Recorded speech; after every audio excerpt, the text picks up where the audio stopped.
All right, everybody, welcome back to The Infinite. Today, I am Austin, really glad to have you here. We are 4 days away from WWDC 2020, or Dub, which means that new Apple hardware is right around the corner, new Apple software is right around the corner. We are literally at a huge turning point for Apple for what comes next. And as you know, I am so looking forward to it. I cannot wait. So please subscribe to the channel down below. That helps me out a ton as a new YouTuber. And like the video and comment if you're interested. All right, today we're gonna be talking about iPadOS 14. Okay, so what comes next for the iPad, especially the iPad Pro in 2020? Because especially with the introduction of iPadOS last year, iPad is really becoming a more and more interesting device. Before that, obviously, it ran on iOS with the other devices, but the announcement of iPadOS brought a ton of new features to the iPad that we didn't have before, and it kind of gave us a little glimpse at the vision that Apple has for the future of the iPad. So this year, of course, is only going to further that vision as they build on iPadOS 13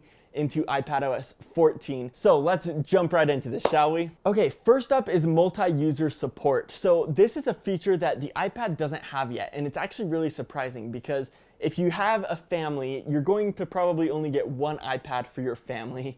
It's unlikely that each separate kid is going to have an iPad, but in the extremely likely situation that you would share an iPad with other people, it's very important to have multi-user support. Now, first of all, I want to show you this concept that was beautifully rendered up. This shows how Apple could use Face ID to log in different users. Obviously, this is a great idea. Right now on the iPhone, Apple lets you log 2 different faces. And a lot of this is to maintain efficiency and speed as you're logging into the iPhone. If it's scanning for 16 different faces, it's gonna take longer to recognize that it's yours. But if Apple could prioritize the currently signed in user and scan for their face, if it's not them, it scans through the database of other faces. It might take a few seconds, but eventually it finds the correct user, signs them in using Face ID. That would be a great feature for the iPad and an easy way to authenticate and log in. Now, multi-user support for the iPad would probably do less of what Mac does with multi-user support and more of what Apple TV does with multi-user support, which is that multi-user support would probably keep the same apps across different iPad users, just like on the Apple TV. Even when you switch users on the Apple TV, you still have the same array of apps.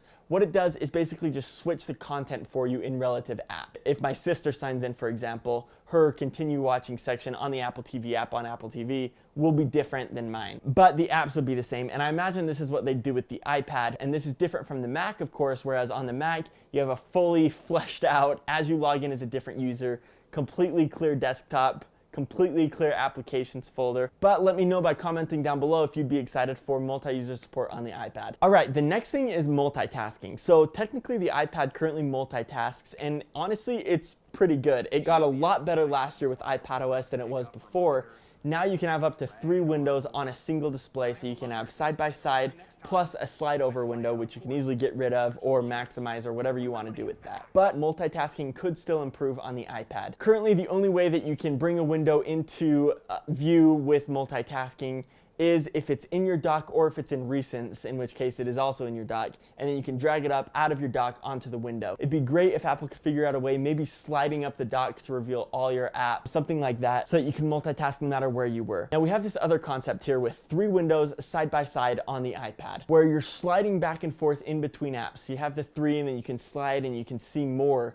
I think that's a great way to handle multitasking. Also, we have this other concept here where the slide over window wouldn't necessarily take up that whole side frame like they currently do, but windows could be resized, which would potentially allow for more windows on the device. Now, next up, it's kind of always been a mystery why the weather app and the calculator app aren't on the iPad. So the next rumor says, hey, finally, iPadOS 14, we're gonna get weather, we're gonna get a calculator. Apple did recently buy the super popular weather app Dark Sky, so possibly they could use the code that was built into Dark Sky, bring that to the iPad, bring it into the native weather app. When Apple bought that, they discontinued it for Android, so that was a pretty savage move, but of course it's staying on iOS. There is an old urban legend that the reason why weather and calculator aren't on the iPad is because Steve Jobs just didn't like the way that they looked on the iPad. He said, wow, these look a lot better on the iPhone than on the iPad. We're not gonna bring them to the iPad.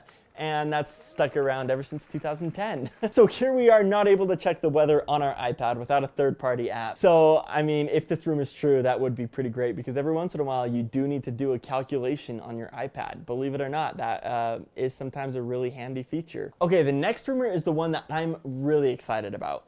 and that is Pro apps on the iPad. Now, specifically mentioned by John Prosser in this tweet earlier this year was Xcode and Final Cut Pro 10. Now, obviously, I'm a video editor. I would love to see Final Cut Pro on the iPad. I think that it could be even more intuitive than it is on the Mac. The Mac is a really fast way to do it with a cursor and everything. You can really get work done quickly on Final Cut Pro. But on the iPad, it'd be a whole new user interface. They do currently have an application on the iPad for video editing that's really good. It even lets you export to Final Cut to continue the project on your Mac, and that is LumaFusion. So if you are really desperate for video editing, then try out LumaFusion. I'm also really hoping that we can just get Final Cut to the iPad. You can easily pick up a project on your iPad or on your Mac, no matter where you are, and keep on editing it. And then the other one, of course, is Xcode. This one I think would be a lot more difficult to bring to the iPad. We do have these awesome concepts here. At this point, I could see it, but the thing about coding is that it's so specific. You're so often searching for text. It's a very text-intensive software. With the new Magic Keyboard for iPad, this definitely becomes more feasible, more reasonable on the iPad. Whereas before I would have said Xcode on the iPad sounds awesome, but very unpleasant. But now with the new Magic Keyboard and mouse support and trackpad support, I think that this is becoming more and more feasible and likely to happen, honestly. Especially coming from John Prosser, who has a basically perfect track record. Let me know, would you use Final Cut? Would you use Xcode on the iPad? Comment down below, let me know. So that's basically it. We don't have too many rumors on iPadOS. Obviously, everything on iOS 14 will also be coming to iPadOS.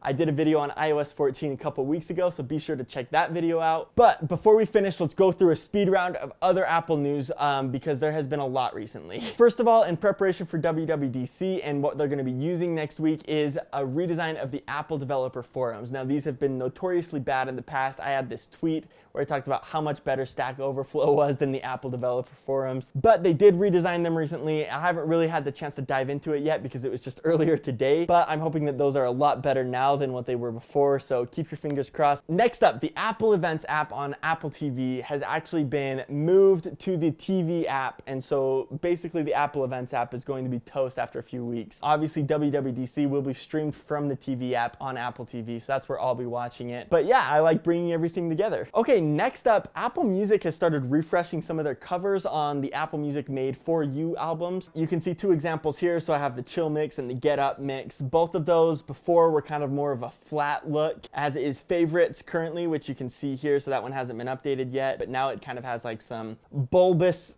animation type things in there, so that's cool. Apple Music will obviously need a huge update next week. Let me know if you want me to make a video about that. But to compete with Spotify and other competition, I think Apple Music needs a huge update on Monday, so that's really exciting if you're an Apple Music subscriber. And rounding out today, new iPhone CAD models came out. These are metal, and they kind of confirmed some things. They kind of made us nervous about some other things. For example, the notch on the front is the same size as the 11, 11 Pro, everything down to the 10, but apparently these are just for case makers, and so they kind of leave the notch the same size. They leave the camera layout the same because case makers don't need those exact specs. They just need the size of the phone. Honestly, keep your fingers crossed that this isn't a true representation of the notch or camera layout. Some people were saying that the LiDAR scanner now will only be coming to the iPhone 12 Pro Max, which is the 6.7-inch edition. But I'm hoping that Apple sticks to what they've done in the past few years, which is give the same features to the Pro as they do to the Pro Max. All right, everybody, that's it. So of course we are coming up close to WWDC, so honestly look forward to it. Please remember to subscribe to the channel because that means the world to me, and like this video and comment down below with what you think about what's going on. Thank you so much for joining me today, and I'll see you again before WWDC hits. All right, guys, have a great day. Peace out.